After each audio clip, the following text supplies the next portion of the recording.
So we want to, did everybody do the Slido? Did you have so the QR code is right up there, and I'm going to pull it up on my phone too. And we're going to go to the polls, and we're going to start with a very simple poll. The purpose of this is to, of course, for us to now hear from you. We've heard a lot from our local, state, and federal officials. We've heard from airport owners, manufacturers, policymakers, all that.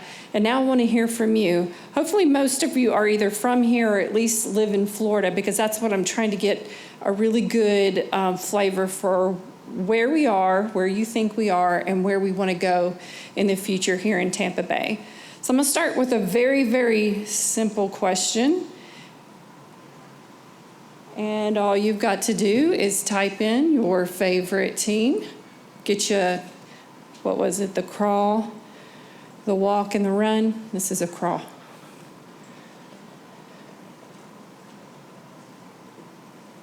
Ooh, lots of gators. Oh, lots of bulls. That's awesome. Very good. Okay, I'm going to move on. Keep it going. All right. Even if it's not your favorite team, who do you think is going to win the Bowl Championship Series this year? They did beat Texas. They did beat Alabama. Not Alabama. I like that one. Probably not Mizzou. I know who put that. Where is he? Oh, wait, there he is. Very nice. Okay, so now we're going to get into, I have, I think, 5 or 6 questions. The first is kind of a little softball question for you.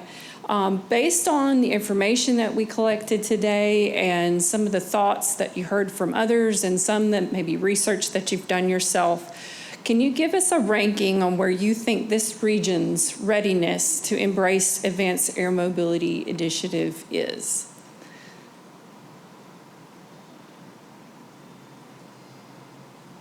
Okay, I like it. I'll give you just a couple minutes.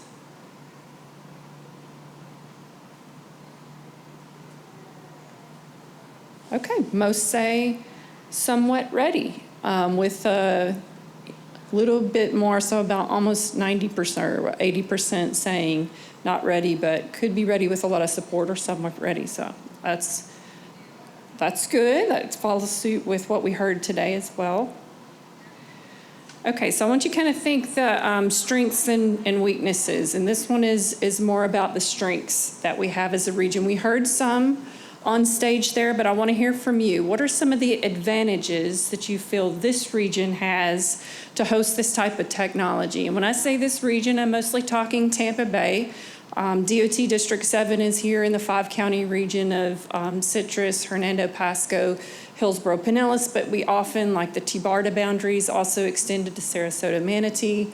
So I'm talking about that Tampa Bay region. Oh, wow, that's great. So forward thinking, weather, obviously climate, a huge asset to our community, government support, forward thinking. We have no train, which would indicate sometimes definitely our lack of public transit, or lack of strength in public transit. Great. I'm glad you see the Alliance as a potential benefit or a potential advantage. Wonderful. So, yep, urban sprawl here in this area. Great connectivity. Okay, wonderful. All right, I'm going to flip it. I want to hear what you feel like some of the challenges that we're going to face, that our region will need to overcome to host this type of technology. And I know that you've heard, some just based on the technology itself. So you can throw some of those in too, but I really want you to think about the Tampa Bay region in particular. Congested airspace, public perception, resistant to change. Lots of different ones, so there's not multiple. When it multiple answers, it makes it larger. Public perception, there it goes. Cost, electrical grid. Were there any electricity companies, energy companies in the audience?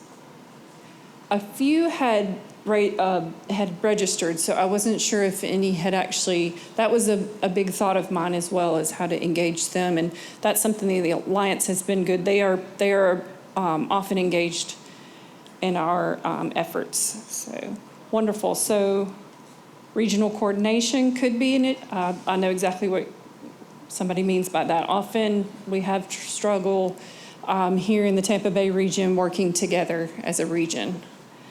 Resistance to change. Okay, very good. This is great feedback. All right, just two more questions. What do you feel, what do you find the most interesting about this conversation today? So what are some of your key takeaways, maybe things that you didn't know that kind of triggered a light bulb, maybe some ideas you have about future? What are some of, or just things that you feel like moving forward we definitely don't want to lose sight of? Ecosystem approach, very good. Challenges to economic justification, coalescence around the topic, OEM strategies, collaboration. You guys are great. I've sat in audiences before where I'm waiting to read what's going to come next. Yeah, I love that it's not a fantasy, it's real. You can tell by all the presentations. Yep, it's happening. Great. I'm going to leave that one open just a little bit longer because I want to be able to collect.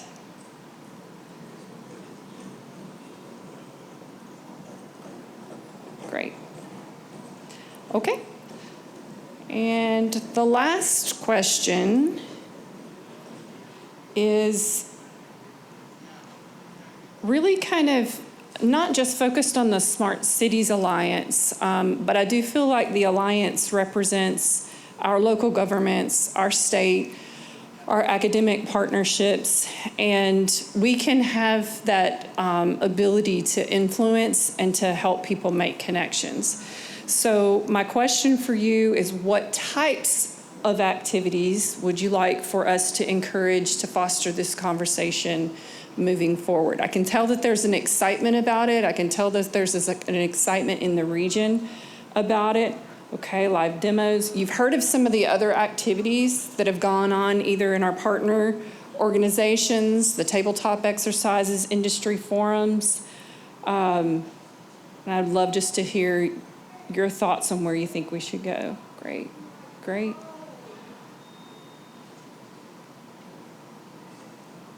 Great.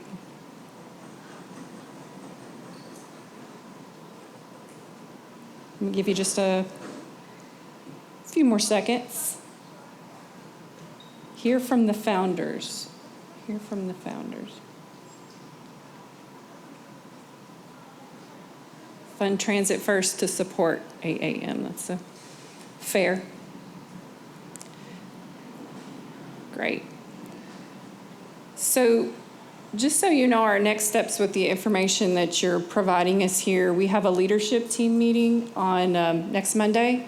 And so we're going to be definitely sharing the feedback that we've received today to figure out how the Alliance wants to help facilitate conversations moving forward.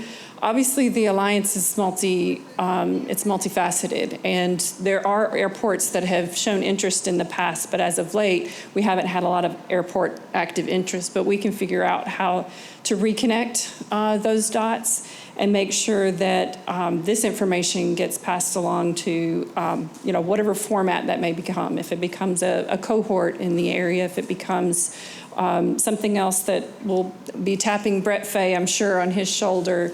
I see, and Yolanka, I wanted to acknowledge you. If you'll raise your hand, Yolanka Wolf from the Community Air Mobility Initiative. She is a nonprofit. She represents a nonprofit that supports this conversation throughout the nation and also probably globally as well. Are you traveling the globe? Yeah, so very fortunate to have her. She's a great resource. I actually put their information on the inside or the back of the program so that, you'd be aware of some of the work that she's doing. So I encourage you to connect with her as well.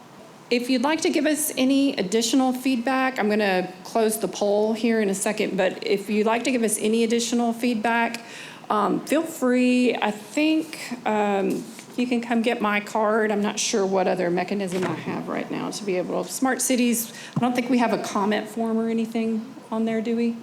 No, but in the Q&A, while I'm talking, I'm just going to leave this open. So in the Q&A, if you want to type in any other thoughts for us as we're moving forward, that would be great. I'm just going to leave this one live. I hope that you've enjoyed this event as much as I have. I'd like to thank our afternoon speakers, Dr. Zhang and your team of professors and student representatives and researchers. Thank you so much for being with us and sharing your research. Mr. Coulon from the City of Orlando, Mark Sprague, wherever you are, Rolly and the Mats. I do think that's a really great band, Rolly and the Mats. Thank you guys for, again, all volunteers that felt it so important to come to the Tampa Bay region to help promote this conversation. So super thankful for them. A very, very special thank you to the Tampa International Airport staff and Rob Porter right here, who has been great on this, all this wonderful technology. He's kept us going, and I really appreciate you, Rob. So thank you for that. These sessions have been recorded today, so thank you to our recording team, Keon, Kyle, and team. We'll be posting those within hopefully a week, if we can get them, a week and 2 weeks, up on the Tampa Bay Smart Cities website. So you'll be able to review those later on or share those with others that didn't get to participate with us today. If you are a certified planner or an engineer, we are eligible for AICP and PE credit, so be sure that you checked your spot on the sign-in sheet so that we know to send you the information so you can get credits for today. If you parked in the economy garage like we suggested and you have not gotten your validation, Deja, raise your hand in the back. That's the lady to see. You want to get your validation for economy parking. And once again, thank you to the airport for validating all the parking today. In closing, I just want to say that our DOT leadership, again, District 7, thank you for being here today, have always encouraged us in that meaningful community engagement. So I love seeing that pop up on screen because that's right at the heart of what our department is all about. And we have struggled with speaking with one voice in this region. But because we did, we have some funding for some of the biggest projects now in the nation. And not only will these projects improve safety and mobility for the region, but they'll also incorporate innovation and technology to help us prepare for the future. And of course, our airports and ports have always played such an important role in that transportation network. But as we heard today, that role may be shifting. With the evolution of this new technology. So as we continue to reimagine our infrastructure, I know that DOT will continue to participate in this discussion, both at the central office level with Mr. Harwell's team, but also here in District 7 as well, to help us identify those partnership opportunities that we've talked about and just help prepare for what the future may bring. And as we close out, I would like for all the speakers to end up here, like your first spot, instead of jutting back there. All my speakers that are still remaining, if you could come up front, I'd love to grab a little photo with you guys. I invite you all to join us for some networking. We have a cash bar in the back. So sorry, DOT's not paying for everybody's drinks today and then getting on the road, but you are more than welcome to grab a soda or snack. And there's still, I think, water and coffee back there as well and some other snacks. So would love to have you networking with us for just little bit longer. And of course, it wouldn't be DOT if we didn't encourage you to drive safely, be alert behind the wheel. And once again, thank you so much for your interest in this topic, and we look forward to working with you soon. Thank you.